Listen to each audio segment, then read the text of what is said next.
Hello, and welcome to today's episode. I'm your host, and I want to begin by asking you something simple but powerful. When was the last time you said no and didn't feel bad about it? If you're like most people, saying no can bring up feelings of guilt, discomfort, or even fear.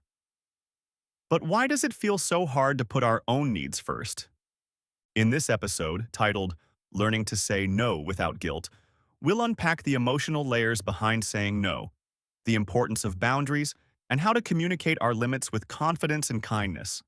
And as always, I'll share 5 B2 plus English vocabulary words and a couple of idioms to sharpen your language skills while growing your mindset.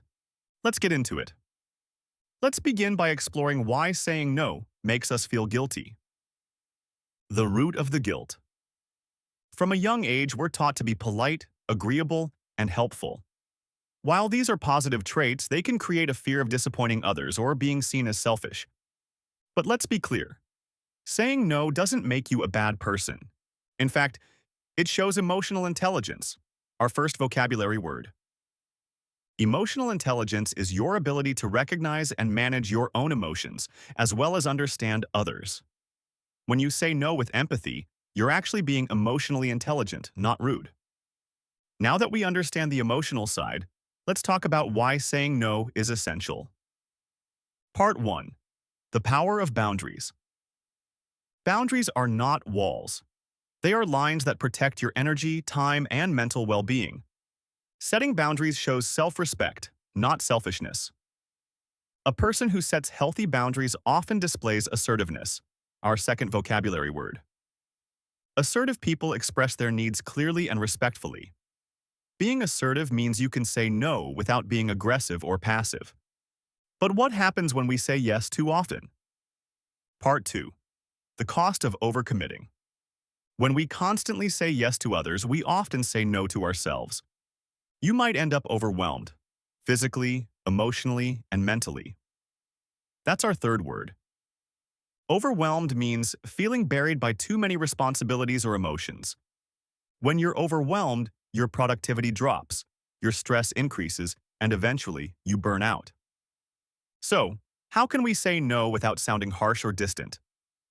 Part 3. Saying no. Gracefully. Saying no doesn't have to sound like rejection. Here are a few graceful phrases. I really appreciate the offer, but I can't commit right now. Thanks for thinking of me, but I need to focus on my priorities. That sounds great, but I'll have to pass this time. This approach allows you to be diplomatic. Our fourth word. Diplomatic means being tactful and respectful, especially in difficult situations. Being diplomatic softens the no while still being clear. And finally, let's talk about consistency. Part 4. Practice builds confidence. The more you practice saying no, the more natural it becomes. You also begin to earn others' respect. They may not always agree, but they understand your values. This is what we call integrity, our fifth and final vocabulary word. Integrity means staying true to your values, even when it's inconvenient. When you say no with integrity, you're not just protecting your peace. You're also building trust with yourself and others. Let's take a moment to review what we talked about. Why saying no makes us feel guilty. How boundaries show self-respect. The dangers of overcommitting. How to say no with grace. Building confidence and integrity over time. Now let's go over the 5 vocabulary words and 2 idioms. Emotional intelligence, N. The ability to recognize and manage your emotions and others. Example, saying no with kindness shows high emotional intelligence. Assertive, AJ. Able to express your opinions or needs confidently and respectfully. Example, being assertive helps you communicate boundaries clearly. Overwhelmed, AJ. Feeling too stressed or burdened. Example, I felt overwhelmed after saying yes to too many things. Diplomatic, ADJ. Tactful and respectful in communication.